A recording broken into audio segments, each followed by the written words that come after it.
let's keep it moving, man. This is one of my favorite ones right here. This is the one I've been wanting to talk about. Washington at Oregon State. Look at this line, everybody. Oregon State is favored by 2 at home, over under at 63.5. Wow. We have had some conversations with some Washington folks online. And for all of you Washington people, thank you so much for keeping that conversation going. I've enjoyed talking football with all the Huskies fans, and I hope you'll continue to do that. Real quick, give us a like on the video. Hit the subscribe button. We're not going anywhere. We're doing this type stuff all off season. It's mid-season right now. We're in mid-season form, all right? You don't want to F with us, but we want you to come comment, okay? And we want you to tell us your score prediction, okay? Tell us we're idiots. We don't care.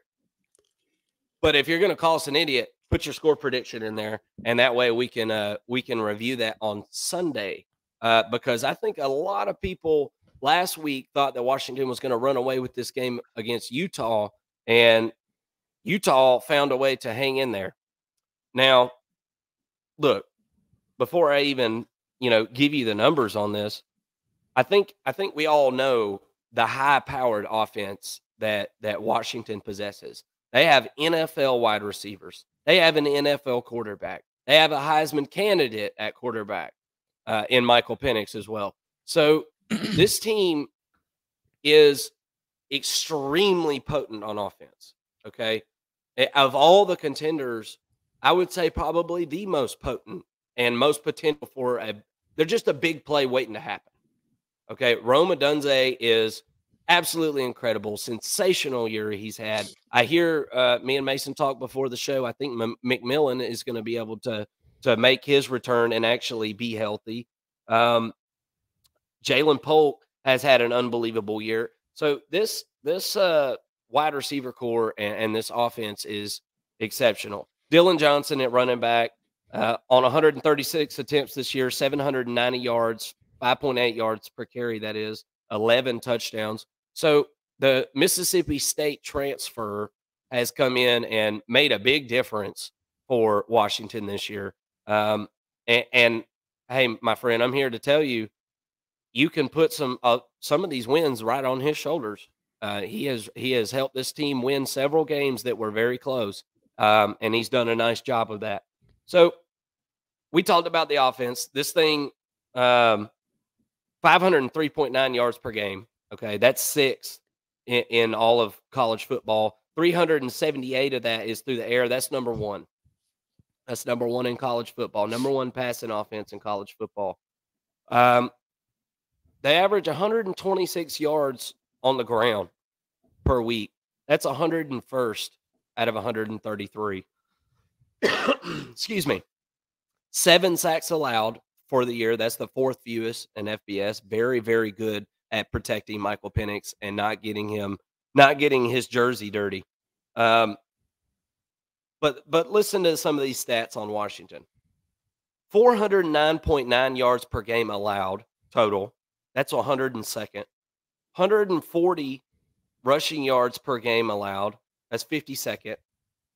269.6 passing yards per game. That's 125th. These are so 102nd, 52nd, 125th, and they've only got 13 sacks on the year defensively, which is 128th. And the sack numbers are deceiving. Okay, it's more about havoc. Do you push the quarterback out of the pocket?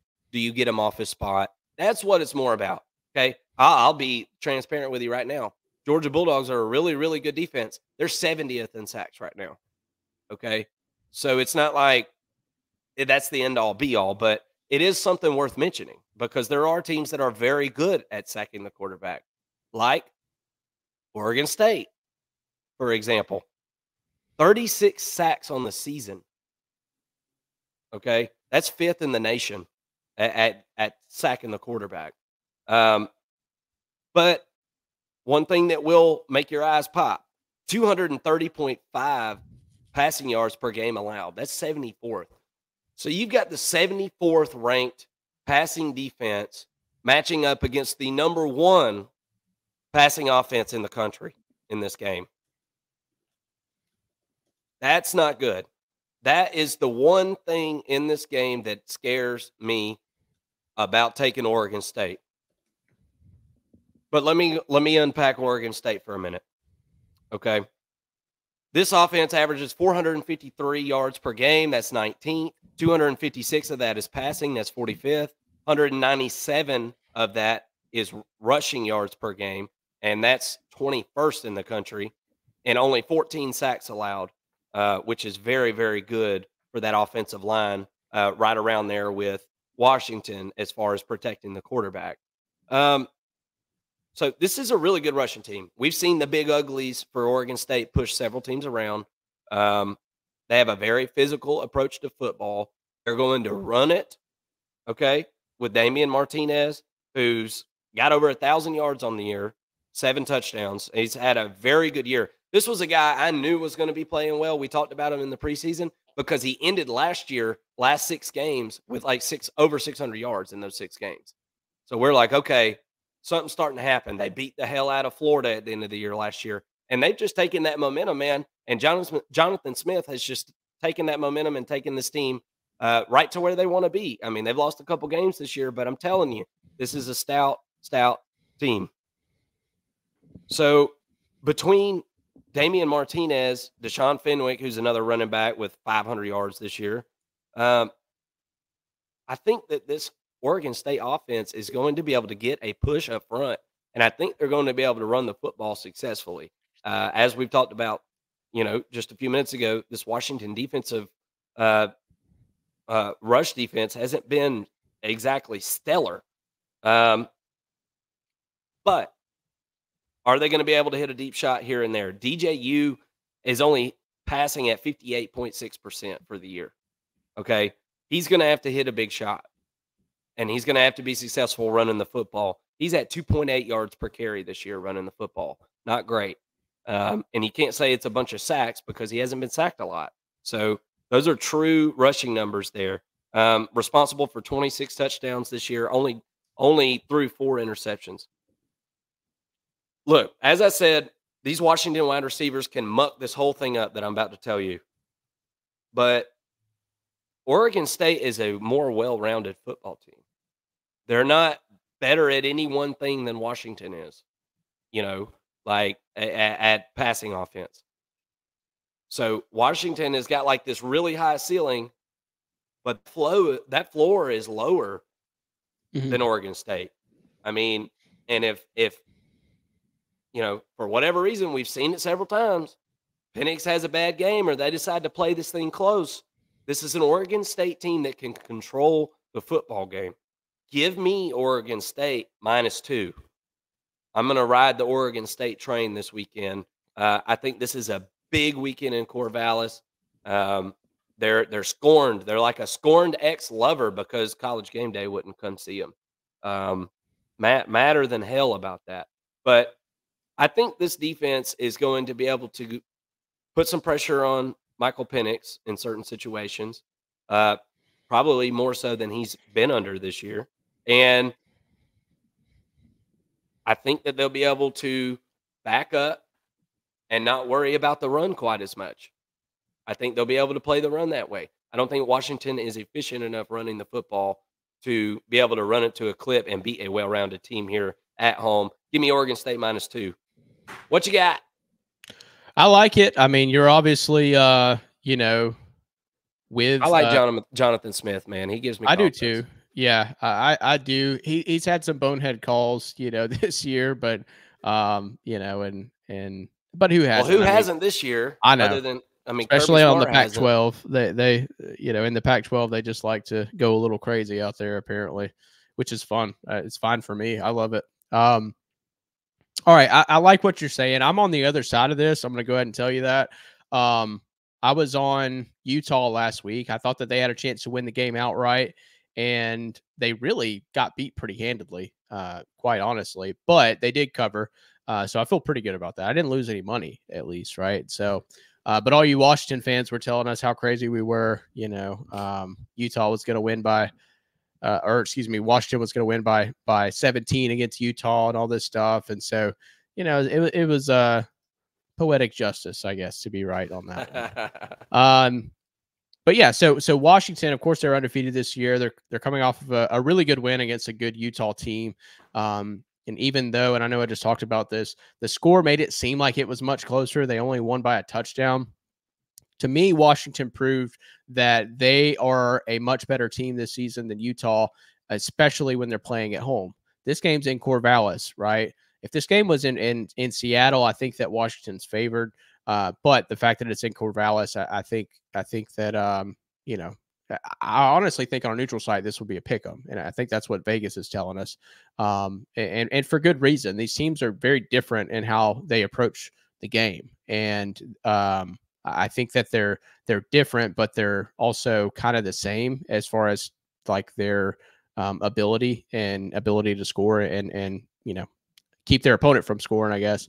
But going back to Washington, they have been top 5 passing offense this season, leading the country, as you mentioned, with 378 yards per game. Their run game has been lacking this year as a whole, largely due to injuries. But when they are mostly healthy, they are as effective as they need to be running the football. Dylan Johnson, he's actually averaging 5.8 yards per attempt. And I saw where I know that at one point they had 3 interior offensive linemen out. They only have one who's out now, and he's been out all year. So they're healthy, and I think that that's proven to be a difference in the past couple of games where they've not. I think that they had like over 250 against USC, of course, but then last week against Utah, who's a pretty good defensive team against the run, they're able to go for more than a clip. So I thought that was pretty promising. And if Oregon State's not able to stop that run, they're not going to win this game. If right. Washington has both things clicking, man, it's going to be a long day for Oregon State. But defensively is where Washington obviously has some issues. They're giving up over 410 yards per game. Hold on 1 second. Sorry about that. They're giving up over 410 yards per game. And I will say that the Huskies have made some big plays when they need to. But at some point, your luck is going to run out. So I think that, they're a little bit worse than a bend and don't break defense, right? That's not really what I'm seeing. And they've also averaged more than 1 interception per game, which is like top 10 in the country. They've got like 11 interceptions on the season. So what happens when they can't get an interception in a game? We'll see. But against Washington, teams have been pretty much able to do what they want against this defense. So Oregon State, they shouldn't have many issues with the defense. The Beavers ranked 9th in the country, averaging 7 yards per play. They've been balanced in their approach, averaging 5.4 yards per attempt rushing, right at 9 yards per attempt for passing. And that's good for 9th and 17th in the country. So they've been really effective, but also balanced on the offensive side of the ball. DJU has had kind of a resurgent season of sorts. I'm going to stop short of saying that he's had a great season, but he has played better than what we saw from him at Clemson. You mentioned Damian Martinez, the stud running back who's already got over 1,000 yards, and he's averaging 6.6 yards per attempt. The tight end room, the wide receiver room is led by Bolden and Gould, who have both nearly 600 yards on the year. But the player that I love the most on this offense is their tight end, Jack Velling.